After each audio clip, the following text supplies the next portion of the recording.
Welcome to another episode of the Gull-Mouth Action podcast, where we take a look at all the latest goings on at Brighton, Hove Albion and Crawley Town. I'm Matt Poll, and this week I'm joined by Brighton writer Derren Howard, Crawley Town expert Mark Dunford and Sam Morton, who covers both the Seagulls and the Reds. Brighton moved up to second in the Premier League, albeit temporarily, despite failing to win at home to bottom club Southampton on Friday evening. We'll bring you all the reaction from the game at the Amex, as well as a look ahead to Albion's trips to Fulham and Leicester. Plus, we'll bring you all the latest from Crawley Town. You can read all the stories we are talking about with videos and pictures online at sussexworld.co.uk/sport. And you can check out other great videos on shotstv.com and Freeview Channel 262. You may also be watching on latest TV. So thank you very much for tuning in. But we will start at the Amex, where Kaoru Mitoma headed Brighton in front during the first half of their clash with Southampton. Flynn Downs then equalised for the Saints in the second half before VAR controversially ruled out Cameron Archer's strike. You were in attendance, Derren, for that one. Sum that game up for us, please. I watched it on Sky, and it seemed that Albion were lucky to escape with a point. Probably about right, I'd say, Matt. In the second half, yeah, it was a decent first half performance, and they had their chances. They looked very lively going forward. Jorginho Rutter, he was playing very well.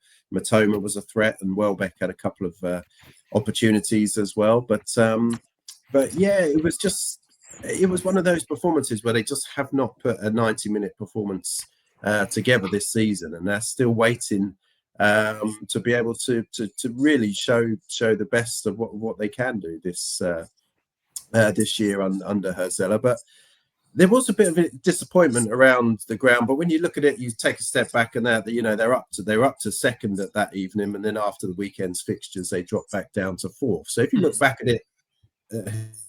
You think, well, that's a pretty good achievement, but those results against teams like Southampton are a real source of frustration for some. Credit to Southampton as well. They looked very tricky. They were organised. They were aggressive. They keep the ball really well, as we know. And Brighton found that very hard to deal with in the second half. And you could just see Southampton applying the pressure.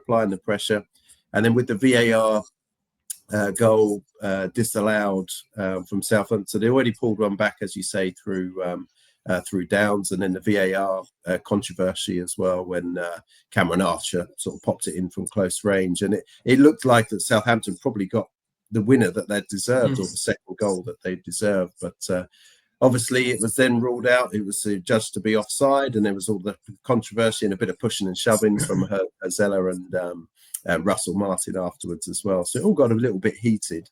And I just think there was a bit of frustration. And also Herzella's frustration stemmed from, I think it was an overflow from the Bournemouth game when Carlos Baleba received his second yellow. And then Flynn Downs, he was already on a booking. He'd then made a couple of bad challenges and didn't get penalised, and then got the equalising goals. So that was a source of Herzella's frustration. And now he's obviously going to be on the touchline for the Fulham game. So yeah, slightly frustrating, but if you take a look back and step back, I think fourth at this time of the season, it's pretty good. It's not bad at all, is it? But going back to Friday, as we've mentioned, the Saints thought they produced a stunning 8-minute turnaround in the second half when Archer scored. But when the goal was ruled out on field, the VAR confirmed the decision after a 4.5-minute check, deeming the offside Adam Armstrong had interfered as the ball flashed past him in the area.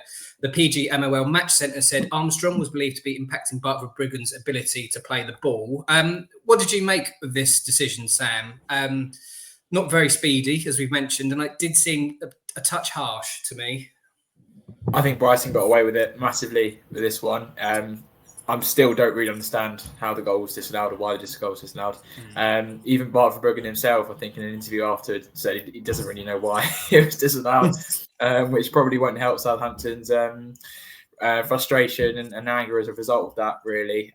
Russell Martin did give quite a long answer to that question in his press conference, and trying to explain why it just simply wasn't, shouldn't have been disallowed. I think in the way that the goal happened, Armstrong wasn't really impeding for Brigham when Archer put the ball in the back of the net. So it was a bizarre one. Now, for the decision to take as long as it did, that usually is a sign that the goal shouldn't be disallowed if it's not a clear and obvious thing. So yeah, it's another blunder, I think, from VAR. But Brighton got away with one there, but obviously, as Derren mentioned, there were reasons for Brighton to be hard done by as well. Obviously, with Flynn Down staying on the pitch, so also I think they all got a little bit heated at the end, as Derren's mentioned. So, but I think in that instant alone, Brighton were very fortunate. And you've mentioned it there, Derren. Having beaten Man United, Spurs and Man City at the Amex this season, Albion have now dropped points at home to the Premier League's bottom three, namely Ipswich, Wolves and now Southampton. Why do Brighton have such a poor record facing sides near the foot of the table, Derren? And it seems to be their Achilles heel, not just in Zella's time, but I remember De Zerbi and Potter struggling against lower sides as well, didn't they? Yeah, that's right. It's all the teams in the bottom three. They've dropped points again now, and it's a real head scratcher, to be honest. It's hard to put your finger on exactly what the problem is, and you start to think, well, is it now become such a issue that it's become a mentality thing with the players that they just get really nervy in these games, and whether there's too much tension around, and it's always happening at home as well when the pressure is almost on the team to win, that they against these lower teams, everybody goes there expecting the 3 points, and it's obviously never that easy in the Premier League. And you just sort of think, in the first half, especially against Southampton in particular, they played with the freedom and they created chances. They were unlucky on a couple of occasions, and perhaps could have been 2-0 up. And you think if that would have happened, then they may have eased, they may have eased to a victory. Although having said that, they didn't against Wolves when they were 2-0 up. But I think that they're playing with far too much tension when they're up against these teams, and I think that if they play with the freedom as they did in the first half against Southampton and continue that in the second half and play out the full 90 minutes in that way, I think they probably would have more luck. But you have to also credit these teams. Second half, they pulled back and changed their tactics. Southampton also, like I mentioned, very aggressive and changed their tactics as well. So credit to the opposition in some ways, but for me, I think it is an issue now for Brighton with the players that they are getting a bit too nervous in these matches. And if they perhaps play with a bit more freedom and trying to do that, then it could work out better for them. But it's an issue. Yeah, it's an issue, and it could cost them at the end of the season as well. No, fingers crossed it doesn't. But Brighton will be hoping to get back on the winning trail when they visit mid-table Fulham tomorrow evening. How do you see this one going, Sam? Having a look at Fulham's form, I think the only thing we can say about them for definite is they're consistently inconsistent. Absolutely, yeah. They really have had a mixed bag of results so far this season. But most recently, they drew away at Spurs, which is a really good result. Obviously, Tom Kearney scoring a cracking equaliser before he was later sent off for a pretty reckless tackle. So I'll be without him against Brighton. But yeah, before that, they had a heavy home defeat against Wolves, 4-1 defeat. And then before that, they won 2-0 at Palace. And then they had a 2-1 win against Brentford, which is obviously a crazy game where they were 1-0 down right up until the first minute of injury time, and they scored two goals after 90 minutes. So they showed obviously a bit of fighting spirit there, and definitely a mixed season for them so far. But they're right bang mid-table in 10th place. They've scored 18 and conceded 18.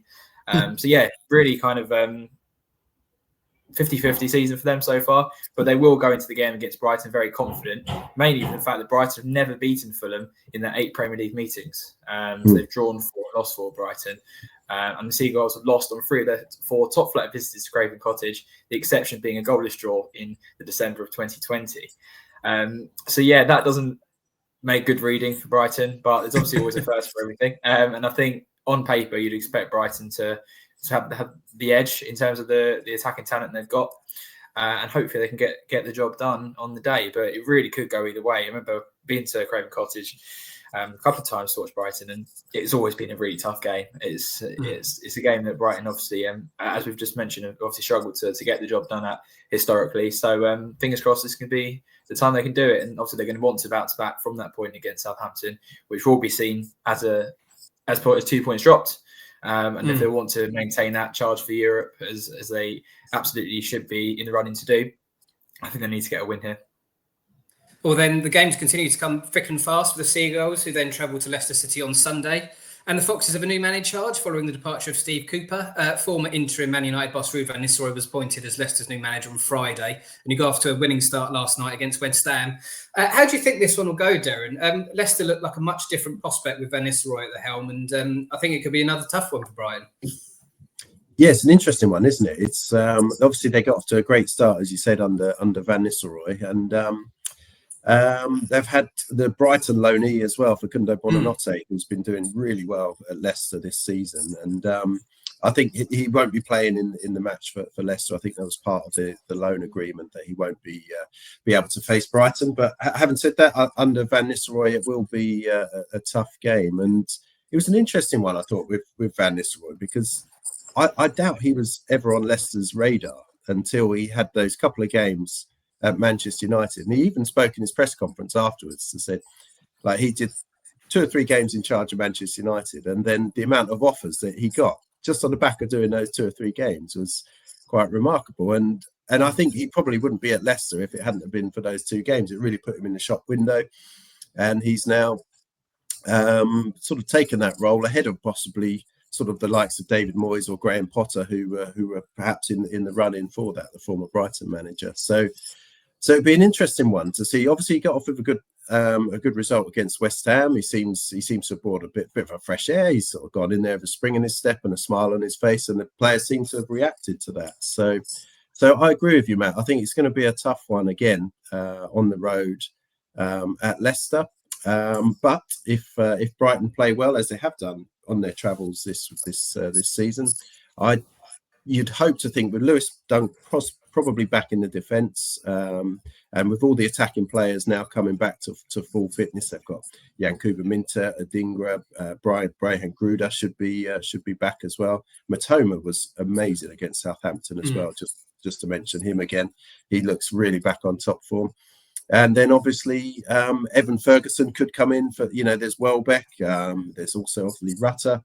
But I think Ferguson, who's been linked with a loan move potentially to Leicester this January, he'll be, he could come into the mix over this busy period as well. So I think he's going to have a say in the next few matches. So I just think if Brighton can get their attacking, players firing, I think they should have too much for Leicester and and for Fulham as well. So. Yeah, absolutely. Fingers crossed for a good week for Brighton. And we're going to take a quick break. And when we come back, we will talk all things Crawley Town. Welcome back to part 2. We'll discuss this week at Crawley Town. And the Reds missed out on the 3rd round of the FA Cup as they were defeated 4-3 at home by Lincoln City in a thriller on Saturday. The Reds were unable to hold a 2-0 lead, although did come close to forcing extra time with the late rally. You were in attendance, Mark. Sum that game up for us, please. It sounded like a proper cup clash. It really was. Both teams went out to absolutely win this game in 90 minutes because obviously we know there's no replays now, but nobody wanted extra time and penalties given. Well, one, Crawley's injury worries at the moment, and they both had Tuesday night games. But it was a rare, really quick out-of-the-block start from Crawley. They've normally been quite good, but they don't normally score early, and they haven't done under Rob Elliott this season. But 2 goals in 30 minutes, one from Jack Rolls and then Tola Shawanmi. And Crawley looked on top, but Lincoln, they're a good side, and they just came back into it. Crawley were sort of quite caused their own downfall, really. Their signs were there when there was a lot of defensive times when they just wouldn't clear the ball properly, trying to pass it out, and you can hear the fans getting frustrated. And then the first goal came from I think it was a free kick went into the box, and they had about 3 opportunities to clear it, didn't clear it, dinked to the back post, header over the keeper from Perry O'Connor. And then, McKenna scored a header just before the break, and it was suddenly 2-2, and it was, the momentum's with Lincoln. And then, and then after the break, it was 2 goals in 3 minutes, killed the game off. Crawley did fight back well, but I think Lincoln were just controlling the game, and Jeremy Kelly scored an absolute cracker and gave Crawley a bit of hope, but they never really sort of cut through the Lincoln defence to try and get that 4th goal. But it could be a blessing that they're out of the FA Cup. And yes, everybody wants a good FA Cup run. They want a good draw in the 3rd round, etc. But Lincoln have got Birmingham in the next round away, so I don't fancy. I don't know. I know it doesn't work exactly like that. With Crawley, would have got Birmingham, but if Crawley had got Birmingham in the next round, it's just like, well, what was the point of going through? But it was a real good FA Cup tie, and there was some really promise considering. Crawley had so many injuries. Will Swan and Ronan Darcy were both missing through injury. So it was, a really good game, but they just didn't quite have enough. And they were the sort of victims, masters of their own downfall, really. Yeah, we'll talk about the Crawley's injury list in a minute, sorry. But post-match, Rob Elliott said the red start to the second half against Lincoln was quite simply not acceptable. How costly was that start to the second period, Mark? It really did seem like it put them on the back foot. Yeah, it really did. It was. It just sort of came a little bit out of nowhere. They did make 2 substitutes. Sorry, I've got a bit of feedback. Has everyone else got that as well? It's not too bad. It's not too bad. Sorry.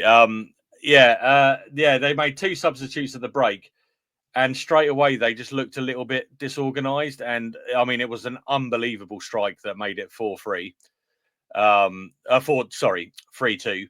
And then, just really poor defensive work made it 4-3 and 4-2. Sorry, I've been thrown off by the feedback, and it was just such a poor zone. You could tell afterward. Rob Elliott, he's normally he doesn't give much away, Rob Elliott, in the press conferences, but you could tell he was frustrated and a bit angry about the way they conceded the goals in that game. And he's absolutely right. We were saying on commentary, me and Gary from the BBC, that it was. They needed to clear the ball better, and like I said, they were masters of their own downfall. Very frustrating, and you could see how frustrated Rob Elliott was. But certainly came back well this week. But I'm sure we're going to get onto that. Yeah, we'll come on into that in a minute. But you mentioned their injuries, and to be fair to Elliott, he refused to make that an excuse after they were knocked out of the cup by Lincoln. But how much have they missed these injured players, Mark? You probably look at the result on Tuesday and go, probably not that much. But is there any news on their potential returns? No, not so much really, because the likes of Josh Flint, he's out possibly for the whole season. He's done his MCL. Gary from the BBC was talking to him on Saturday. He was on crutches, wobbling around the ground kind of thing, and he said it's not good. But maybe one positive is that I had a message from a fan saying, did you see Junior Quaterna warming up last night? And he's had a hamstring injury and he's been out for a few weeks now, so hopefully he's on his return. He wasn't in the squad, but he was there with the matchday squad, which is a good sign, obviously. Dion Conroy doesn't look like he's coming back anytime soon. Like you said, midweek we did have Harry Forster, who'd been out with a dead leg for about 2 weeks, and Rashaan Hepburn-Murphy, who'd had a hamstring injury as well. They were both in the squad and both came on Tuesday night. So there are some promising signs there, but there's still some big players like Josh Flint, Dion Conroy, and Junior Quaterna, who we still haven't seen yet. So once they're back, it's going to be a few selection problems, given how the team has been performing without them. Absolutely. And an example of that is when Crawley travelled to the Valley for their first ever league encounter with Charlton on Tuesday night. And it was certainly a night to remember, wasn't it, Mark? I mean, it all started with the showstopper from Shawumni, didn't it? Talk us through that one. Oh, that was unbelievable. Crawley started really well.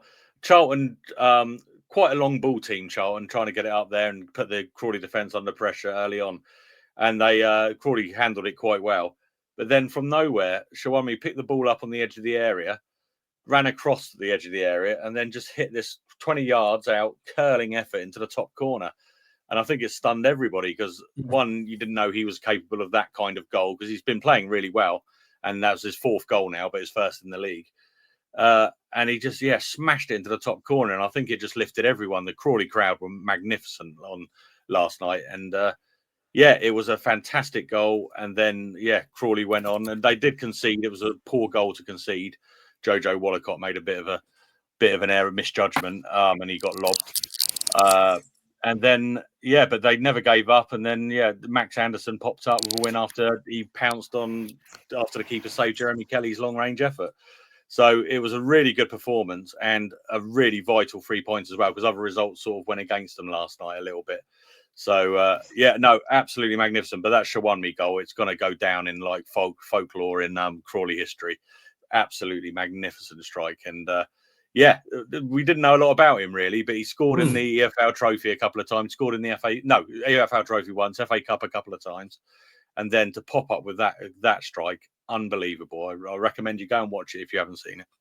It was completely out of nowhere, wasn't it? I think because we saw obviously Crawley had a throw in, and he kind of looked down for a second. And you kind of look up as he's kind of taken aim, and it was just an unbelievable strike. And it was quite a poor quality game. I think Mark, you'd agree. I think it was both sides were not playing very well at the time, but I think the goal itself just brought the game to life, and it was stunning goal. One of the best I've seen scored by Crawley. Well, after the final whistle, Rob Elliott went over to the fans with his staff and players and did a very familiar celebration in front of the supporters. What did he do and what did he have to say after the game, Sam Morton? So it was the first time we saw Rob recreate the celebration we saw so many times from Scott Lindsay last season. Obviously, the former Charlton keeper joined his players and staff at the Jimmy Seed stand at the Valley, and he was encouraged to do the celebration, and he and the fans clearly enjoyed it. But I think he did feel a little bit embarrassed afterwards because obviously with his links to Charlton, and obviously he did speak before the game. He would happily upset his family on this occasion. But I think, I think obviously you were mentioning, Mark, that he just seemed a little bit, I don't know, just a bit embarrassed that he'd gone that far. But I think it's kind of completely understandable, really. I think he's got a great win for Crawley, and I think obviously there's still some doubts in the fan base about whether he's the right man, but I think that could start to be changing now with the form they're on. Obviously they're unbeaten in 5 games now, and just that kind of resilience they showed yesterday to take the lead, and obviously had that setback of the equaliser, and then to go and win the game again. I think there's a new side to the Crawley that we're seeing at the moment, and defensively they're really solid. So I think he'd every right to properly celebrate this win. But he did say in his interview that it's weird doing it at Charlton, and he wouldn't mean to give any offence to the fans. But when you see the many fans there and their reaction, even when it was drawing 1-1, the big thing for him was they looked over and the fans were singing him the whole time. So I think he's starting to really kind of get that connection with the fans now, and he kind of wanted to repay that faith that they're showing in him and to really show the appreciation. So I think it was great to see him really enjoying that win. Yeah, absolutely. Well, this Saturday sees the Reds visit Stevenage in League One. Alex Ravel's side are 13th in the table after their midweek win over Northampton. How do you see this one going, Mark? Well, it's got to be one that Crawley are targeting for another win, hasn't it?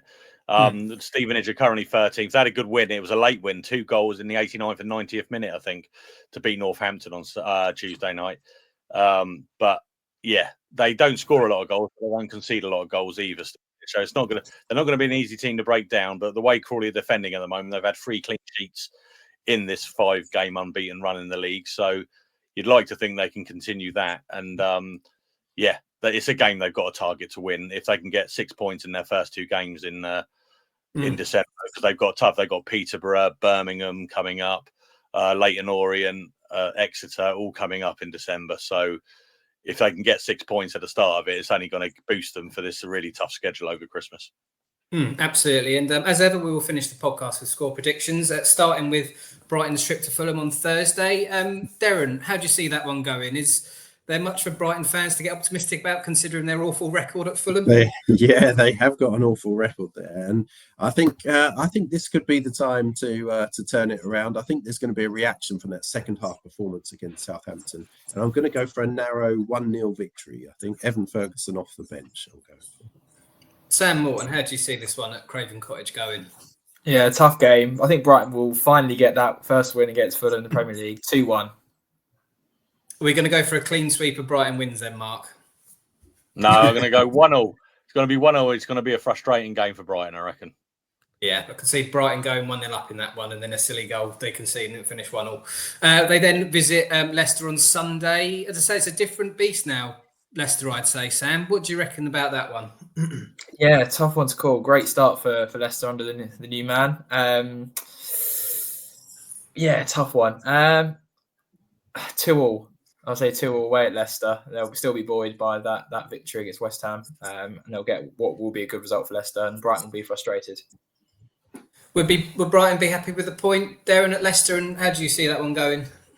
I'm going to go for goals. I think there's going to be goals in this one. I'm going to go for a 3-1 to Brighton. I think they're be a good attacking display, but yeah, I'm confident. I think they'll get the win there. Yeah. Are we going for another draw then, Mark? I was going to. I think I'm going to go for a 2-2 as well. I think there will be goals, but I think it'll be tight. I think Ruud van Nistelrooy will get them going. The buzz will still be there. So I'm going to go for 2-2. And finally, my voice has just gone. Crawley travelled to Stevenage in League One on Saturday. How do you see that one going, Mark? Crawley full of confidence. I can see him winning this one. I can as well, yeah, absolutely. And I think like I said, they've got to target this game for a victory. If Shawonmi's on fire, Swan's behind him playing well, Darcy's playing well, Jeremy Kelly has been outstanding recently. So I'm going to go for a 2-0 win. Sam, how do you see this one going?